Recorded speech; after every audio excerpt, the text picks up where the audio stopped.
Okay guys, so during the debrief, we're just going to quickly talk about some of the topics that's important for you just to emphasize. Surgical emphysema is first on the list. I just want to mention that that is a trauma condition. So it's not really appropriate to say when you do your palpation of the chest wall, I'm just feeling for surgical emphysema, there is none. This patient did not have penetrating chest trauma leading to a pneumothorax, which was then untreated for 3 days, and then now the air is tracking through the tractors that caused the problem into the soft tissue and having bubble wrap under his skin. So surgical emphysema is virtually exclusively a condition in trauma. So if you get a patient one day that's got the bubble wrap under the skin and he's had a traumatic thoracic injury, you know there was a pneumothorax, there's probably still one that's now tracking in under the skin. That's what surgical emphysema is. Okay, it's got nothing to do with the emphysema of smoking. I don't know why they call it, it's probably air under the somewhere. Alright, happy with that?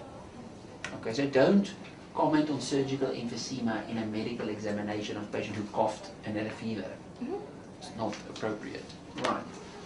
Then, Pemberton's sign is a sign we do when we suspect the patient has an obstruction of his superior vena cava. So if you think about it, which side is the lung tumor? Yeah, probably on the right side, compressing the SVC, which is on the right-hand side.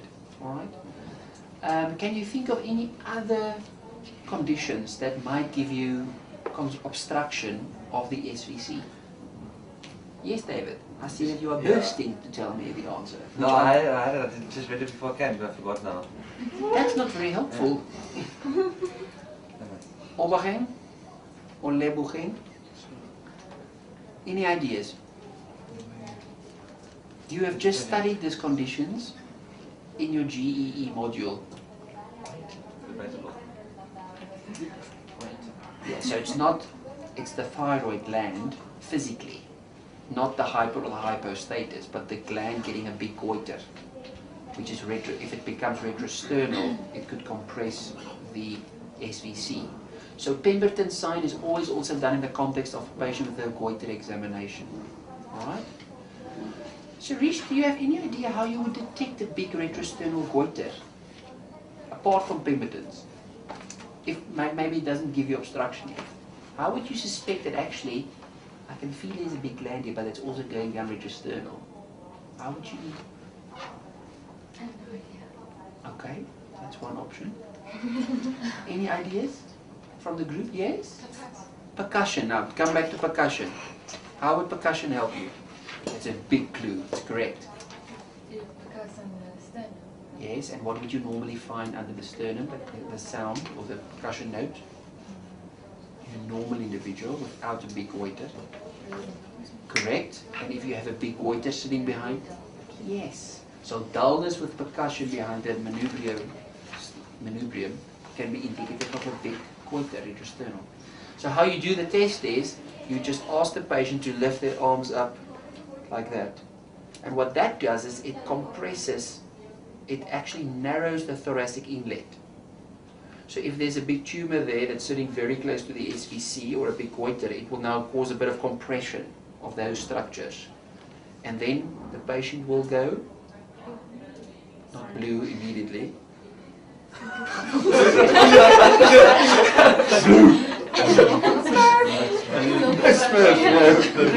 They go red, and they can become a bit stridorish or dilated neck veins, because obviously the blood can't get back, and petechial bleeds can happen in their eyes, not their eyes, in their face, and you can have some conjunctival bleeds.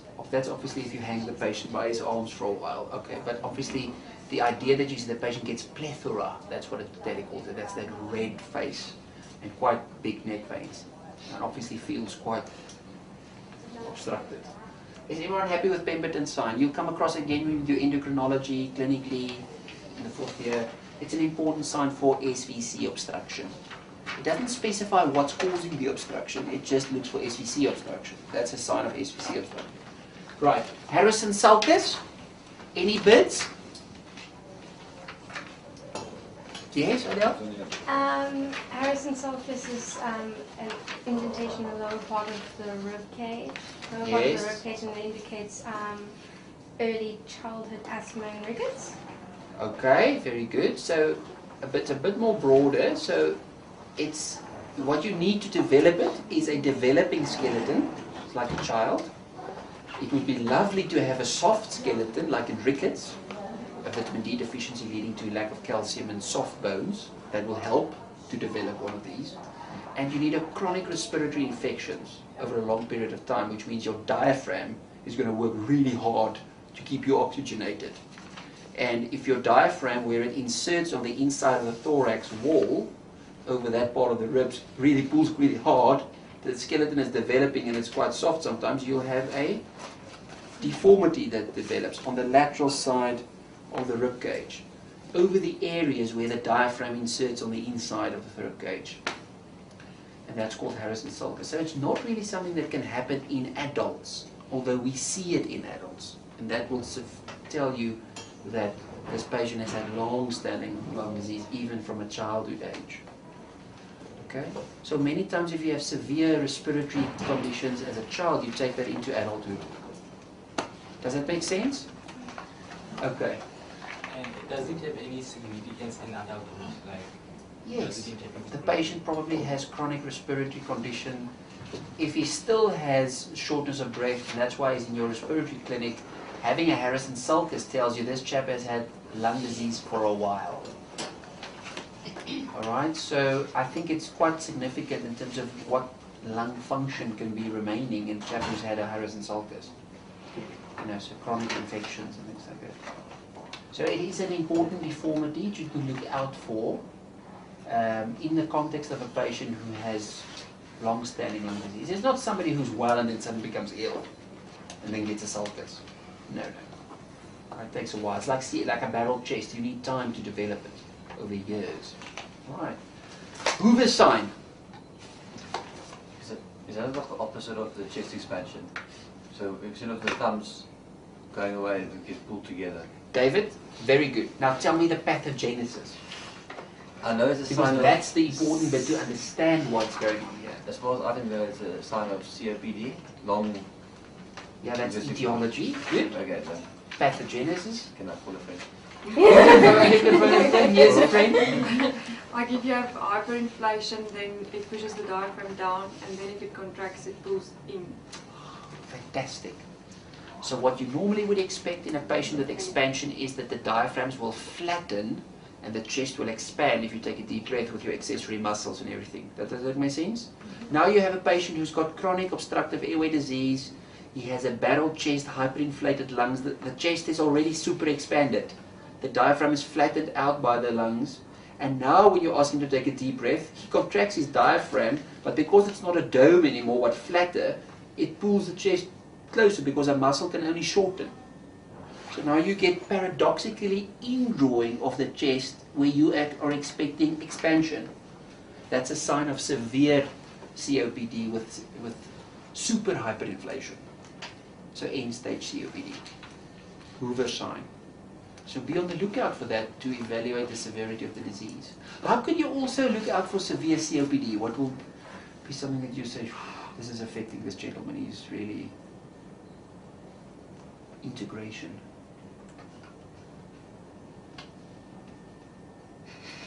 So severe COPD will lead to, where will they end? So how will you pick up quite early that this chap is getting problematic? Epigastric pulsation. Epigastric pulsation. So you pick up the RVH in an atypical fashion, not with the heave, but with the epigastric pulsation. Right. The signs of bronchus carcinoma. Now that we've spoken about this, can you take me through what are the things we are investigating in the patient from a clinical examination perspective to suspect maybe there's a bronchus carcinoma brewing here or causing problems? Clubbing. And what is the effect of clubbing? So I want you to tell me, is it a paraneoplastic syndrome or is it a direct effect? Clubbing, yes, is a? Yes, because it's not a direct effect of the tumor on the nails. It's not tumoring through the fingers. Okay? So it's a distal effect. It's a hormonal, some release of a substance. Or non-breaking down of something, whatever. Okay. Next. Spinal. How would that work? We just said earlier that stridal. Oh, sorry, wheeze. Okay, so a localized wheeze, okay, and that would be a direct effect, okay? But put that low on the list, maybe. That's low, okay? Other signs of carcinoma causing problems? Very bad breath. How did that work? Is it perineoplastic? I was thinking maybe abscess and another big Lung abscess, totally. That's the worst breath of the world. Yeah. It's the lung abscess. You smell that coming through the room. Yeah. Atrophy of the intrinsic iron muscles. Talk to me. What tumor causes that? Bronchus. Bronchus tumor, pathogenesis. Infiltrates the brachial plexus. So It's a direct effect. it's a direct effect. It's an apical lung tumor in the apex of the lung infiltrating the brachial plexus, causing fallout of the bottom roots, inferior roots, which is the T1 mostly. Now I've got a difficult question. Where's my top chaps? There at the back. Tapelo. The sensory fallout from a T1 lesion in the root, where would that be?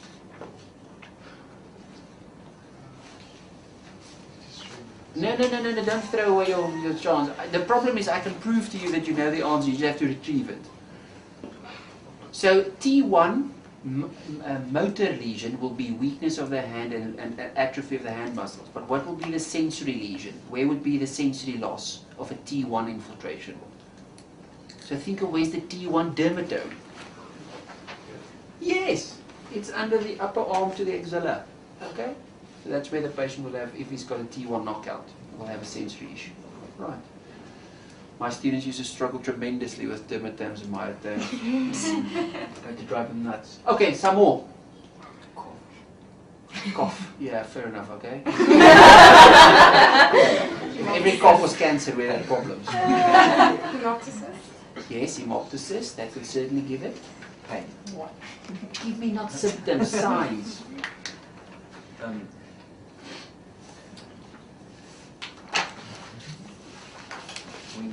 No, not winking. Winking. Talk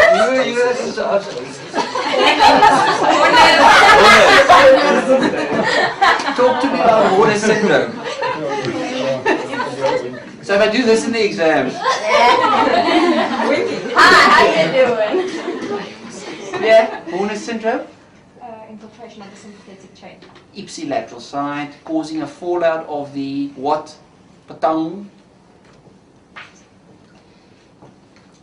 Don't look at me like I'm asking you nuclear physics. What are the signs of Horner's? Which we examined for in the patients just now. What did you look for? What is the stuff that you were going to report on? He doesn't have Horner's because this is not there. Would there be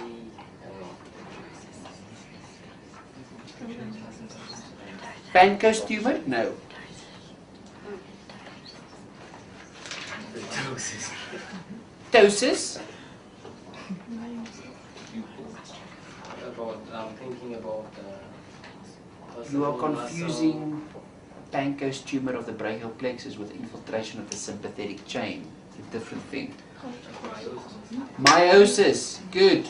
Ptosis, meiosis. Not sweating. Cold. Anhydrosis. And the fourth one? Endophthalmos. The last two are hard to pick up and rare. Yeah. The first two are the two that gives it away. What is it? Endophthalmos? Endophthalmos. Yeah. So with the eyes a bit sunken back. Yeah. Okay. So that's a direct effect, is it? Yeah? Okay. HPO is the other one.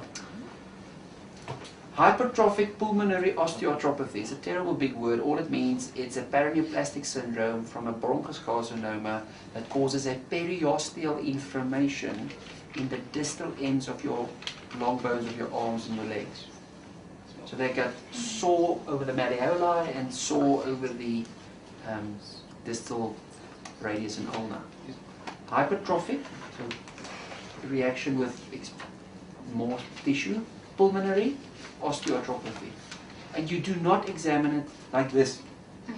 Please go like this for me, sir. There's no flapping. You just feel for tenderness over the wrist bones, the distal ends of the radius and ulna. Okay? HPO. Paraneoplastic cancer, like clubbing. Okay, but quite specific for bronchus carcinoma. And obviously cachexia. Patient who's lost a lot of weight can also be seen as a paraneoplastic syndrome or carcinoma. Just expansion of the examination height of expansion. Remember, you want to have you give your traction on the skin to fixate the soft tissue and your thumbs on the same height. Not like that. Now, that intrinsically means that when you examine the patient from, if you're quite low and you're quite high, you're not going to be on the same height. So you need to drop your elbow so that your wrists rotate, so that your hands are in a good place. So what's nice is if the patient is lying flat on the bed for the anterior bit of expansion, is just stand a bit nearer to his legs and then lean forward. Can you see my hands are naturally in a good position then, as opposed to standing very close to him and then it's not, or him sitting up, being like this. So when he's sitting with his back towards me, then I have to kneel down to get my hands in a good position. But when he then comes back and lies with the front, I go like this. Expansion. But if you're vertically challenged, you don't need to squat, right? If you are vertically challenged, you need to just appropriately adapt with your position to do it in a good technique. Is there any questions about expansion technique? Doctor, it has to be more than 5 centimeters, but is there anything where it's bad if it's too... No. So Big movement is not a problem. But indrawing is a problem, as you can imagine with COPD, with Hoover sign. And also, if the patient has severe COPD but not yet a Hoover, he will have very little expansion. Or like lung fibrosis, where it's restrictive lung disease, there isn't a lot of movement through the air, or through the lungs. So you can have a patient who's got very little movement. That's also a problem. If the lungs are not expanding, he's got restrictions. Should there be a difference with the expansion anterior and posterior? Now you want 5 centimeters on both.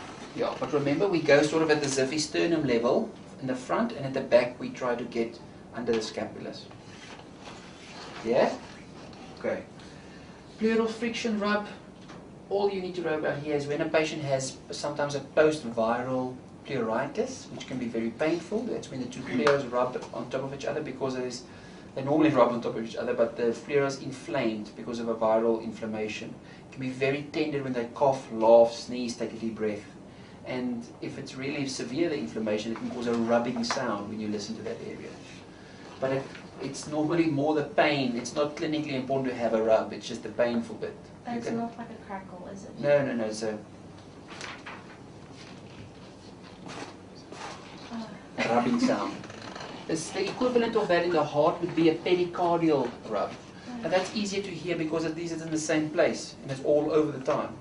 As opposed, it could be anywhere in the pleural space. But it's not clinically so relevant. Yes. So I just want to make sure, somewhere we once learned that there's something that makes a sound when you're rubbing your hair together. Yeah. Which one? Crackles. Crackles. Yeah, or a small bit of Velcro. Okay. Take apart, crack that. That is a crackle, yeah. I don't think it sounds a lot like that to me. More, the Velcro is more... Okay, and we've just discussed HPO. Is there anything else in respiratory examination or pathogenesis that you are not sure about? It's about sound generation and chest movement. We use sound to evaluate breathing, voice with feeling, sound, and so forth. So, yes? COPD is always preceded by bronchitis, right? Sorry? COPD always preceded by bronchitis. Oh, no. Where did you get that one? I'm asking. No. No. COPD, if you think about chronic obstructive pulmonary disease, it's a chronic process and it's obstructive in nature and it's a disease of the lungs. So there's two manifestations. Emphysema is the dry one, which is sort of the pink puffers. They are normally thin, skinny people with big barrel chest and pink because of all the polycythemia that they develop. And they get bullae. So as the gas exchange areas fuse together with the structure, they get these bullae, like plastic checker bags. Right? And the wet alternative, the other side of that coin, is chronic bronchitis. That's people who have long-standing smoking history with a bit of an infective component and pus generation. So they have these chronic wet coughs producing severe amounts of sputum for at least 3 months of the year. And that's chronic bronchitis. Okay? So from on the bronchitis leg, yes, maybe there's a lot of bronchitis going into that can lead to a COPD picture of the patient. But that's the blue bloaters, they call them. Okay? So they're a bit more. If obviously both can become blue if they become cyanotic. Right? But if you think about the treatment of COPD, how would you treat that patient to prevent complications? Think about now what I taught you this morning.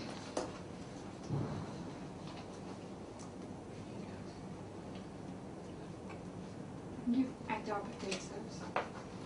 Antihypertensives for the pulmonary hypertension. No, it doesn't work. But that's a good thinking. Oxygen. Yes. So if we can take his area of where there's oxygen from that area and we can expand it a bit, say like to this area, on this in here, the pressure would be lower because there'll be a bit of vasodilatation. So we want to give these patients with end-stage COPD, we give them bronchodilators to try and get as much of these airways that are still alive open and give oxygen. So to raise the partial pressure of oxygen in the lungs in any area that's got some respiration left. That will cause a dilatation of some of the blood vessels so that the volume and the pressure will decrease in the pulmonary vessels. Does that make sense?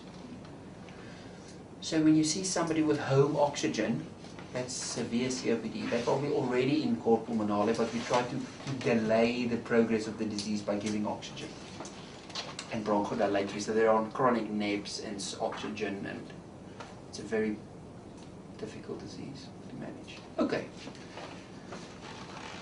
Everyone happy? So if you think about consolidation, lobar pneumonia and all its signs, you need to be able to put it together. Pleural effusion, what would be its signs? Pneumothorax, lung CA, bronchial CA, what is that? There's a lovely table in page 131 in Tally 6th edition, which summarizes some of the most important clinical conditions and their signs. Table. Obviously very useful. Yes, is there more questions? Happy everyone? Right, so please, thank you very much.